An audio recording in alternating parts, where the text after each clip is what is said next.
Ekintabuli ky'omuziki, amawulire n'ebisanyusa. Kukinda katanyeze mukaaga Royal Farmer. Olimba okisoja radio yange, olimba nnyo nawe ojje ku mukutu gwange, zempuliriza radio eyogera ebinyumira, kyenda kawummuza mukaaga Royal Farmer. Oli kukinda katanyeze mukaaga Royal Farmer. Okuva ebuvanjuba n'ebugwanjuba tewuliriza radio kyenda kawummuza mukaaga Royal Farmer.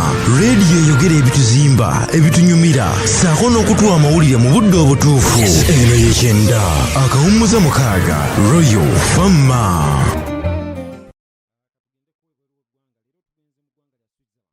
Mu ggwanga erye Switzerland, eggwanga liri mu ntata, liri mu kwekuba mu ttooki.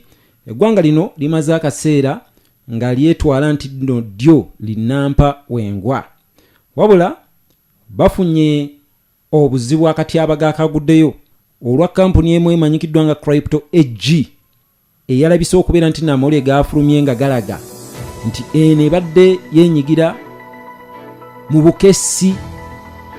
Eggulire erya Washington Post era wootira abasajja b'abazungu kubanga bafulumya ekintu nga kigenda kuba bo bennyini.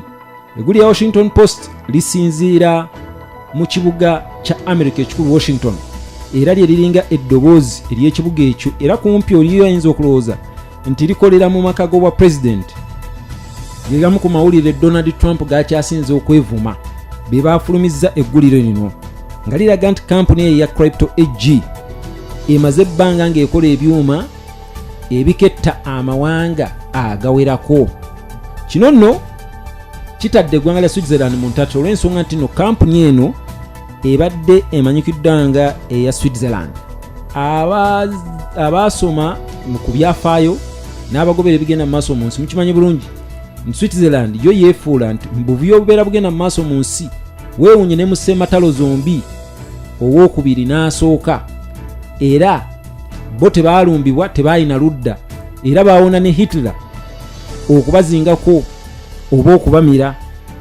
Wabula okumala ebyasa n'ebyasa, ebitongole ebikesi eby'eggwanga lya America n'eby'eggwanga lya Germany bibadde bikozesa ebyuma bya kampuni eno ze bayita encoding devices okubeera nti nno biketta amawanga amalala. Encoding devices kibeera kyuma nga kisobola okugattakatta oba ne kisumulula obubaka obukwekeddwa. Tunuulira essimu yo. Essimu yo gy'olaba bw'okuba essimu oba n'oweereza message eyo mu bbanga makkati awo tetambula nga bigambo, era n'ekigambo ky'onyize ku ssimu yo tekigenda nga kigambo nti mpandiise ekigambo, tugeze mpandiise Lukyams, nti erinnya litambula mu bbanga nti okutuuka ku ssimu yo litambula nga Lukyams. Nedda, litambula nga nnukuta zibeerawo tosobola nazitegeera nnukuta ate n'ennamba.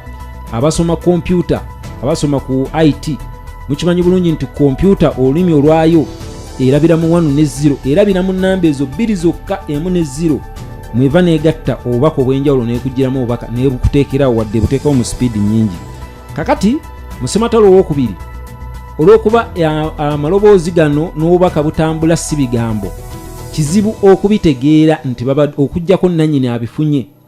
Kakati waliyo bakagezi munnya abaavayo ne bakola ebyuma ebisobola okugatta obubaka buno bubadde butegeeza ki wadde gwa bufunidde wano mu makkati abukesse obufunye, naye bubadde butegeeza ki oba ekigambo kyennyini kibadde kikubanga gwe bufuna oba tosobola butegeera, obeera olabanga olukyayina olaba bintu biri awo tobitegeerako ddala. Kakati bano abasajja bakola ebyuma nga bisobola okubeera nti bisobola okuwamba obubaka obwo makkati awo mu bbanga nga butambula, ate ekyuma kino era ne kisobola okuvuunula obubaka buno bubadde ki, kubanga oli abufuna nannyini yekka abufuna nga bufaanana bwe butyo. Kakati okuva mu biseera ebyo ebya olutalo olw'ekimpooze gye bayita Cold War olwaliwo wakati w'eggwanga lya America ne banywanyi baayo aba West, Bungereza, Bufalansa, Germany, twala tugende. Of course ne Switzerland yalimu, ne Russia n'amawanga agali gajuwagiraawo, twala China, zi Bulgaria ezo, mwalimu amawanga ga Cuba, agamawanga g'abakomunisiti ago, North Korea, abo bonna twala tugende. Olutalo olwo mbiseera ebyo Crypto AG yaguza zi gavumenti eziwerera ddala 120 mu nsi yonna ebyuma bino. Nekyategerekese wiiki eno Washington Post yafulumiza amawulire ng'egamba nti wadde kampuni eno yali y'Abaswizi, naye amazima kampuni eno ekitongole kya CIA ekikulemberamu mu ketta ensonga zonna ezikwatagana n'obulabe obuva ebweru w'eggwanga lya America, ne kampuni ya Germany emanyikiddwa nga BND, buli oli ekigambo B nga ku ggwanga lya Germany kibeera kitegeeza Bunde oba Bundestag, Bundesliga ye ligi yaabwe, Bundestag ye parliament.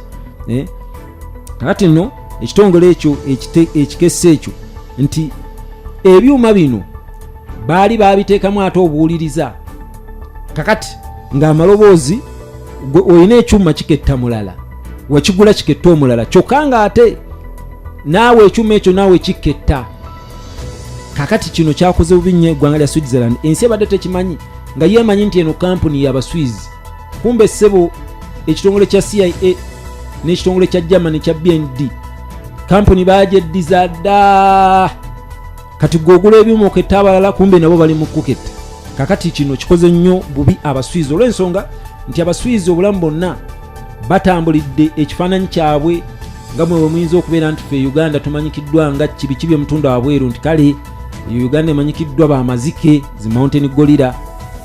Kenya yeefuula nti yo isimanya big 5 rhinoceros, nti enkula, embogo, enjovu, kyekirala awo empologoma, nti ebyo bwoba oyagala obbira bw'obisanga waffe bwojja nti ne Uganda wano tebiriiwo. Naye nga Kenya yo bwetyo bwe yeetunda. America yo buli lwolaba oli omukyala nga akutte ekitooki ekyo omumuli ogwo aguwanise mu bbanga bw'ati omanye ya America. Bw'olaba akanaala, bw'olaba akanaala nga kali nga ke kabonero, waliwo akanaala kali awo kali kokka mu nsi, omanyaawo oli Bufalansa, oli Paris. Waliyo ekizimbe Big Ben ekidde ekyo oba Eye of London Eye, ekyo buli okiraba wa mu firimu nga kibatandisizza tobuuza towabeera kuwannanya tebetaaga kugamba nti oli London mu kibuga ekikulu ekya Bungereza. Kati buli bantu babeera n'ekintu ekibalaga. Kati bo Abaswizi bo tekibadde ekintu kiri awo kikalu kyokwatako, ne bo mu nsi bepositioninga nti ffe tuli awo bannampa wengwa, ffe tetwagala kubeera mu ntalo mmwe muba mukayanye mwekube, ffe tetubeera na ludda, ne bwe mwekuba mutya ensi yonna ne bwegwa mu lutalo ffe tetubeera na ludda. Nenno tebagamba nti babeera na ludda, tebakoma awo, wabula bamanyi n'okuyamba buli mulabe ne bagamba affe buli omu tukolagana naye, mwe mwabamanyi mwe mwabatandika enkayana zammwe. Awo be Baswizi bafunyeemu nnyo eggwanga lyabwe gagga nnyo. Ate Abaswizi ndoza mba mujjukira abo twali tusoma ku geography wa Olevo. Abaswizi abo bolaba ewaabwe factory ezisinga n'amakampuni n'ebintu ekintu ekiva Switzerland kibeera kya bbeeyi tekigulwako. Era oli bwe bagamba nti ekyo kiri Swiss made, emirundi egisinga beera bagamba nti kiri customized, ebintu byabwe tebabikolera mu factory, maka g'abantu ge gakola ebintu ez'essaawa z'olaba ez'ebbeeyi ezo zirwaddo zi Rolex, va ku zino ze mwambala wano encupule, embu simanyi oyambala Rolex eyaawa, ezo zibeera za cupuli oba bazikolera na China. N'eziri zo original Swiss made bazikolera mu maka g'abantu customized, mukono gwa muntu gwe gukikola si byuma. Kati n'Abaswizi bwe batyo be positioning naye mu byuma bwe bye bakola. Era ndoza abantu bagenda kwongera okutya kubanga bino bibanga biketta watanga neze sawa ze mugula nazo zibatunuulidde. Omanyi bagenda bagamba mu ggwanga lya Russia bwe wagenda nga mu kasenga aka hoteli oba lodge ng'oyinza okulowooza nti olaba TV naye nga amazima TV yekulaba. Ebintu by'obukesi bibeera bizibu. Kakati nno eggwanga lya Switzerland kino ekintu kigenda bakuba wala nnyo naddala olw'ebyenfuna byabwe. Kakati nno okumanya eggwanga lya Switzerland zibu. Eggwanga lya Switzerland eryo lyolaba wakati lyeri awo tolaba towulira enkana ya America ne Iran, bulijjo tukitegedde kati nti Switzerland makkati awo yekola obutabaganya.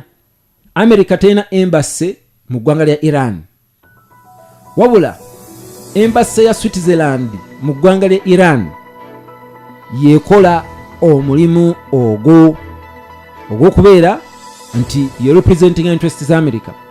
Mu America bw'abeera mu ggwanga lya Iran nga yeetaaga obuyambi, simanya visa twala tugende, bw'ogenda ku kitebe ekya Switzerland mu Iran, ensonga zonna ezikola ne America ziggweeraawo.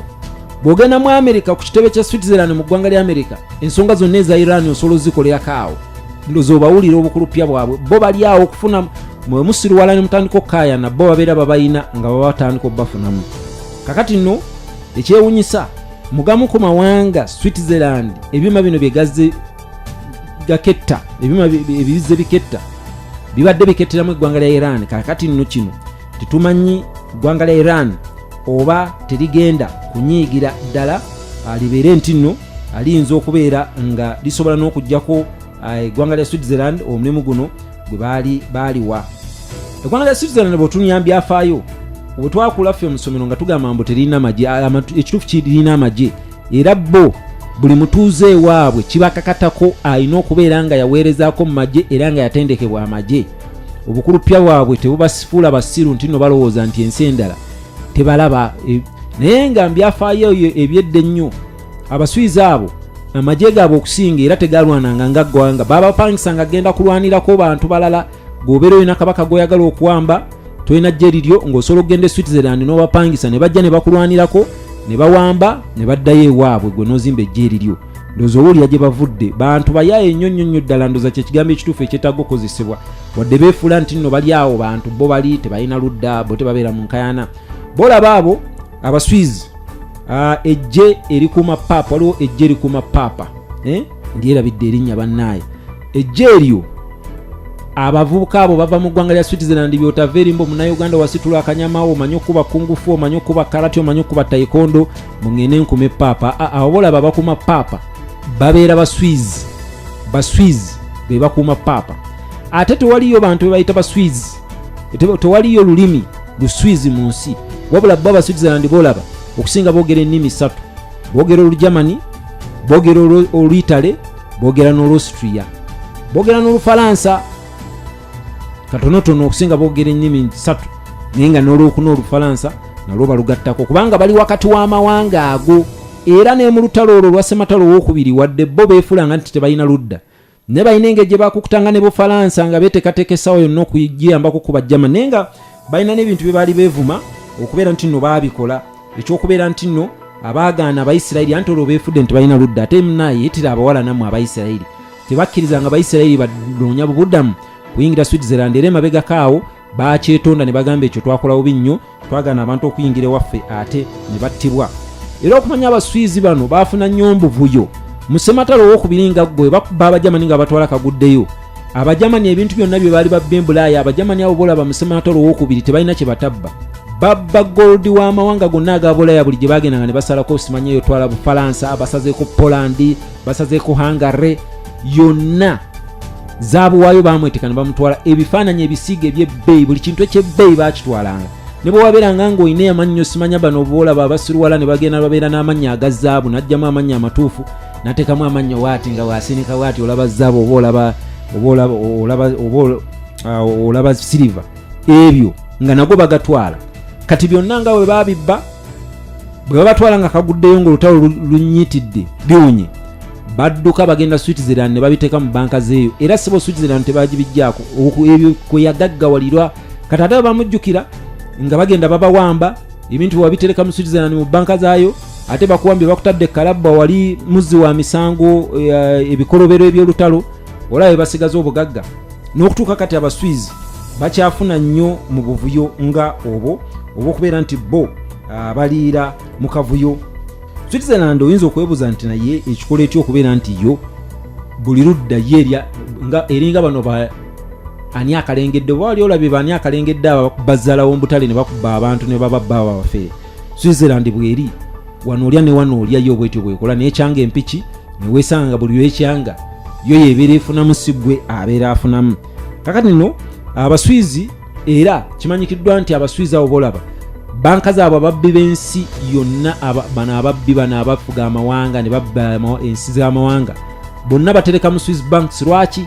Nti banka zo Switzerland zo kugamba zimanyikiddwa nti zo tezizzayo ssente bagamba mbu balina enjogera mbu ssente tewunya byotagamba nti eno ssente ewunya musaayi eno yagudde mu kabuyonjo abo ssente tewunya ssente beera ssente bwe bati abaswizi boy boogera kakati nno kino kibaleetedde okubeera nti nno ababbi ab'amawanga abakozi b'ebikolobero bano abalina ssente ze bakola mu njaga watta abantu gwegaba buli kakikya abasinga batereka mu ze bayita Swiss banks era abasinga muzamuze mu kitegeera kati nno kampuni eno ya crypto ejja ebyafaayo byayo yatandikibwawo omusajja omurasha yatandikibwa mu ggwanga lya Switzerland naye nga yagitandika yali musajja murasha eyali yazaalibwa mu ggwanga lya Sweden baali bamuyita Boris Hagelin.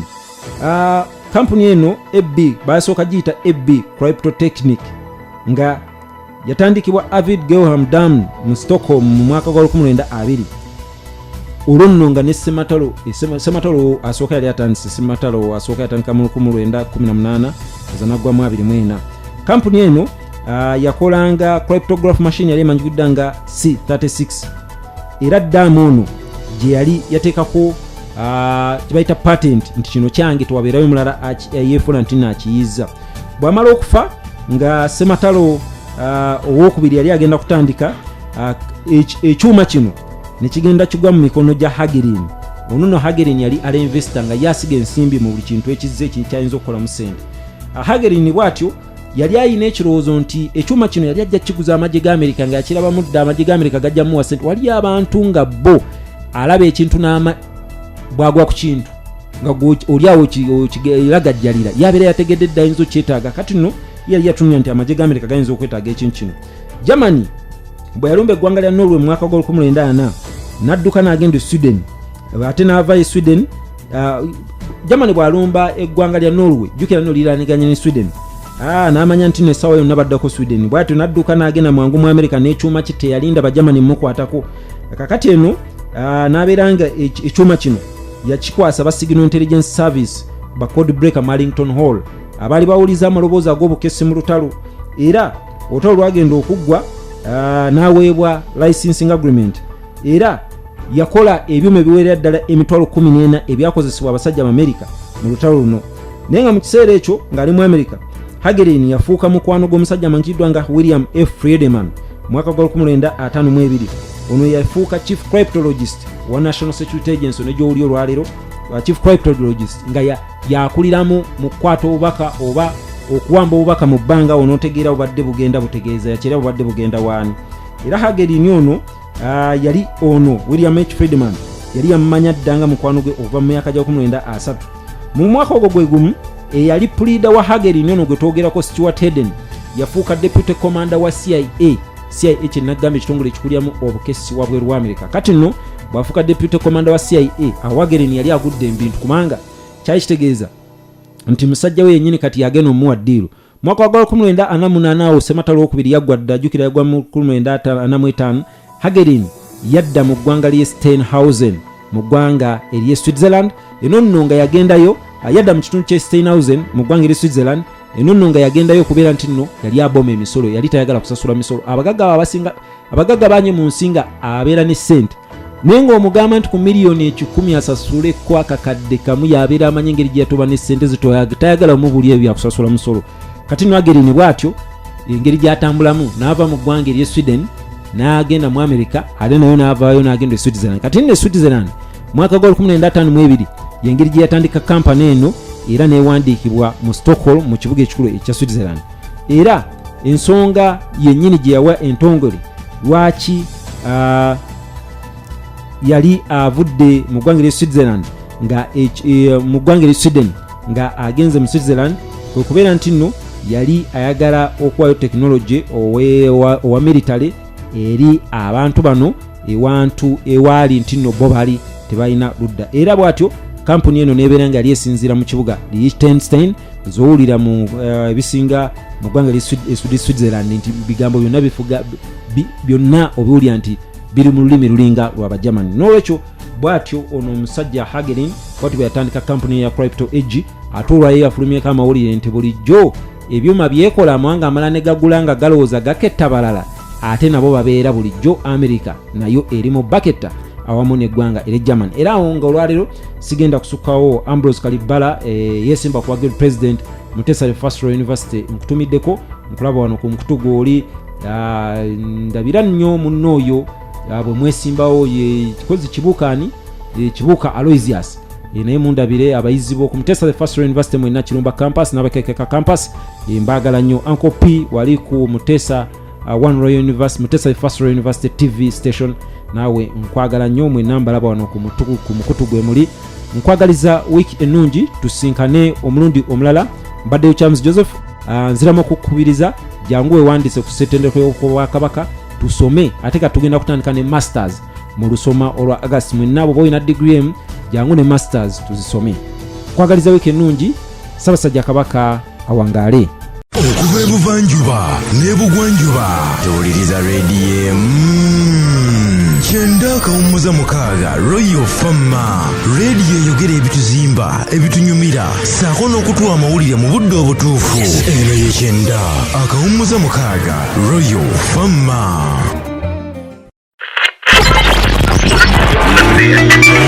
Olimba okisoota radio yange olimba nnyo naawe ojje ku mukutu gwange ze mpuliriza radio eyogera ebinyumira kyenda kawummuza mukaaga Royal Fama. Oli ku kyenda katanyeze mukaaga Royal Fama.